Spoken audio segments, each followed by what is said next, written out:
But what does it actually look like when you're talking about healthy masculinity, and where do these young impressionable males go when maybe they are feeling lost and they recognize that these messages are harmful, but where do they turn to for the right advice or the right information, and making sure that they're not falling in the same hole? And that's part of the conversation that we want to have and be part of on the No Censorship podcast, where these conversations and topics can actually, be discussed, and the whole side of the topic and the whole side of the argument can be shared. Mhm. And not to throw you on the spot, but I think something that would be really beneficial if I was in that boat of not knowing who to turn to and who the right role models are in society, because sometimes we're not blessed with having parental figures in our life or teachers or the like that can show us really great examples and behaviors of how to grow up and be a really great man in society.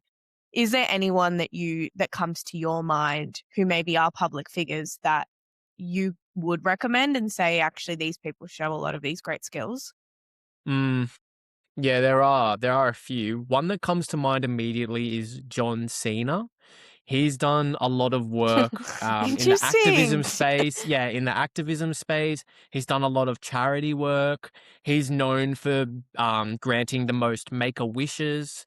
He's just overall perceived to be a really nice, genuine person, and he has qualities that make a really good role model.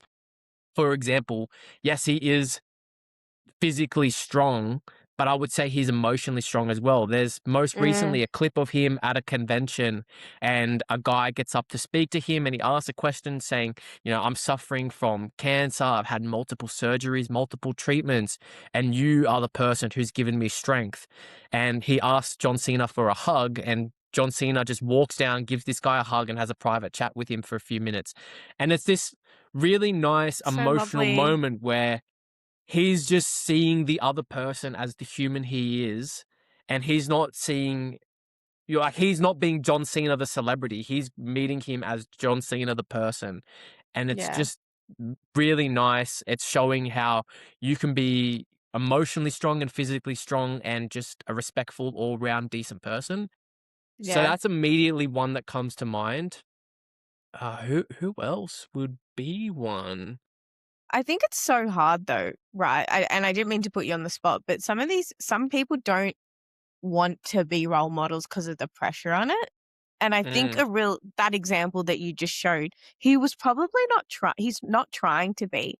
I think he's just organically such a great guy that we can turn to for that. Mm. Yeah, I think so.